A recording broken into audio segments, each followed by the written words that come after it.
Hello, Oracles. Well, tomorrow is the big day. The market is bracing for the Fed's decision. Most likely we are going to be seeing a 75 basis point hike coming out of the Fed for our interest rates. Reason being is because we are starting to see very strong signs of a potential recession coming on, despite the fact that the president and Janet Yellen are saying that we are not seeing a recession. Chances are we are going to be seeing what they would consider a growth recession, which is 2 quarters in a row of negative GDP, but we are seeing good unemployment levels, so that to them would be a growth recession. However, it is still not good to see this downturn. We are also seeing earnings coming in that are lower than expected. We had both Google and Microsoft missed earnings today, and we also saw GM missed earnings. We will go more into depth on GM's miss in the morning, but seeing a lot of these companies missing expectations and seeing the fact that Google is now in an earnings recession themselves because they had 2 quarters in a row of negative growth shows signs that we are going into an earnings recession.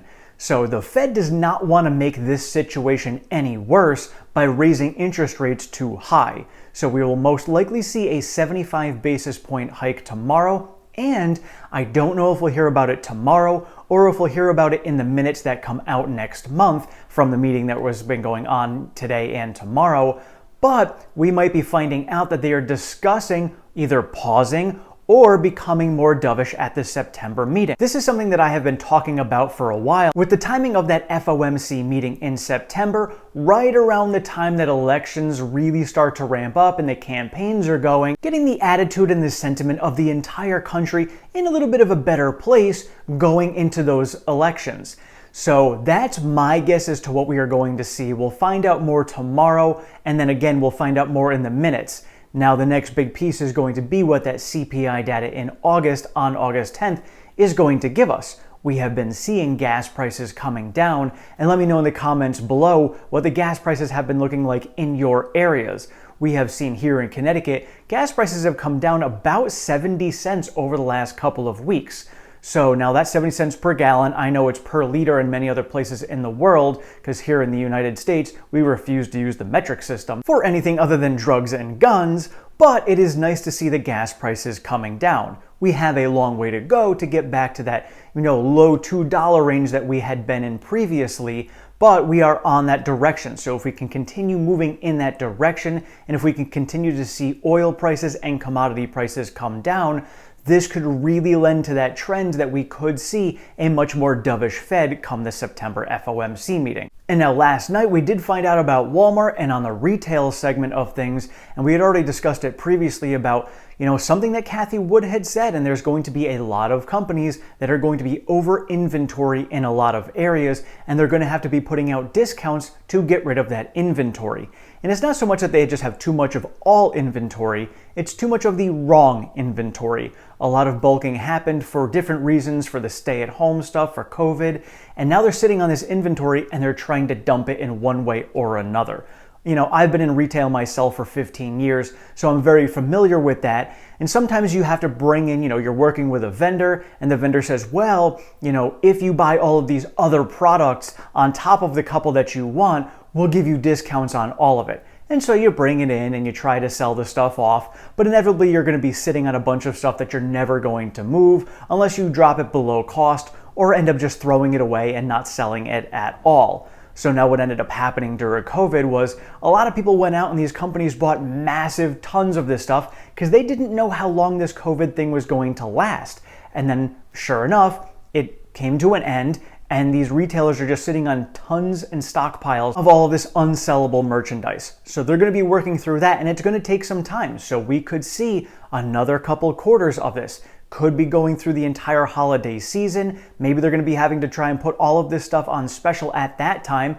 Maybe we get that, wintertime COVID wave thing that comes through, trying to move that last bit of inventory out.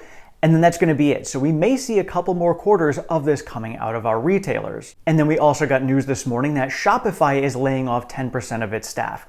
This is just another company in a line of companies that have been laying off staff.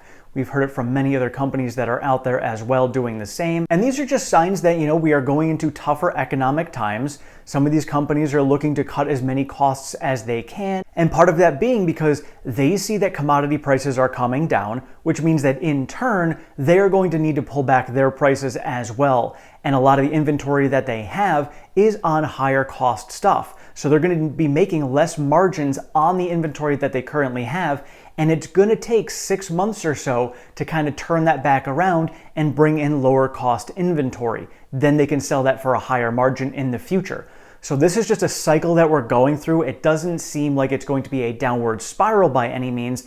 These are just cyclical things that we go through on a regular basis. Again, being in retail, I have seen this happen time and time again. So this is just the norm. This is what's going to happen, but it is going to take some time, maybe 6 to 12 months, to work its way through till we finally find that good level of supply and demand. We get the cost levels down, and then the retail levels and prices are going to come down.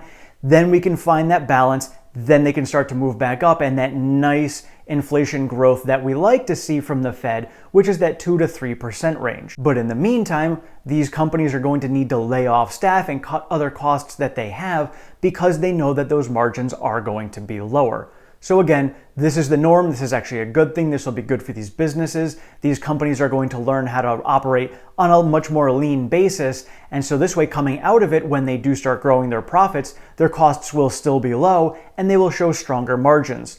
So a lot of the companies that are doing the layoffs are companies to pay attention to in the future, because if they can successfully get through this with a lower staff and continue to grow profits, they'll be even more profitable when we come out of this. And this is one of the reasons why Tesla is such a big player, because Tesla is going to do very well with that exact situation. Tesla is going to be very profitable coming out of this, and they are leaning out their staff and rebalancing. And Elon did say that next year at this time, they will have more staff than they have right now.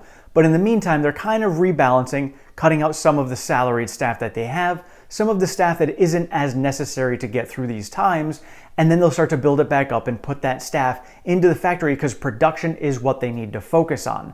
Now, Tesla was up 1% in after hours, probably in sympathy to ENPH, who blew out their earnings. So while we did see Google, Microsoft, and GM miss their earnings, ENPH, on the other hand, blew it out of the water.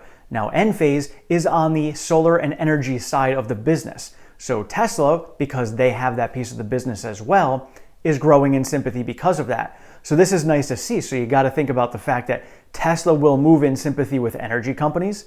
Tesla moves in sympathy with EV and automotive companies.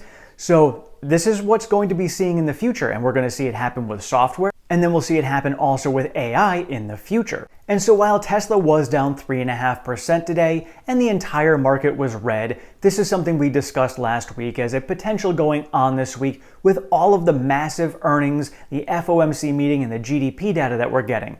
So this is just something we could see. I don't know what we're going to see tomorrow. If the Fed comes out with that 75 basis point hike, I don't know if we're going to rally or fall. I mean, the market is in a very precarious spot at the moment. So we could go either way, because then again, after the FOMC meeting on Thursday, we're getting the GDP data. Maybe the market is waiting for that. Yesterday, we saw significantly lower volume than normal. So, there's probably a lot of breath holding, just going to wait, see what's going to happen. And then we're also going to be getting Apple and Amazon earnings later in the week. So again, that could also swing the stock market one way or the other. So for me, I ended up adding a little bit more Tesla today as we dipped under $800, $10 at $795 and another $10 at $777. So for me, just kind of waiting it out, gonna see what's going on, but I'm gonna follow that strategy of just adding a little bit for every percent that we drop and then monitor from there. Because at the end of this week, I think going past this, we could see a little bit more clarity. So again, after that, we're really waiting for, the annual shareholder meeting. We are waiting for the CPI data, and then we've got the potential split coming up at the end of the month. So a lot of great things that are on the plate for Tesla coming up. So this week, as I said, could be a great buying opportunity on the dip. So just pay attention to what's going on in the news, pay attention to the macro environment, because we are not really truly going to escape the macro environment until the Fed finally stops raising rates. That's just the reality of it. Historically, that is exactly how it has happened every single time. So again, when we get to the September meeting, we just need to wait and see. Is the Fed going to pause? What is inflation looking like at that time? Are they going to do no rate hike? Are they going to do a 25 basis point hike?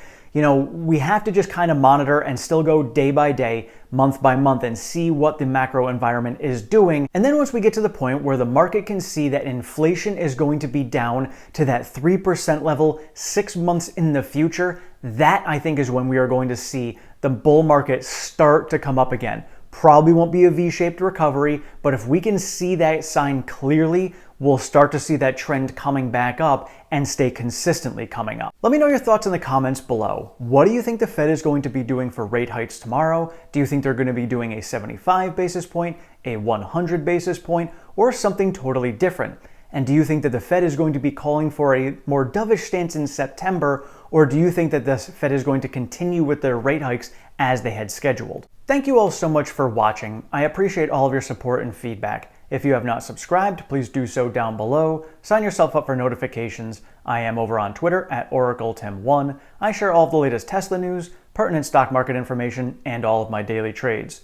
We do have a Discord chat. That link is down in the description. And if you'd like to support the channel any further, we do have a Patreon. That link is also in the description. Thank you so much. Have a great one.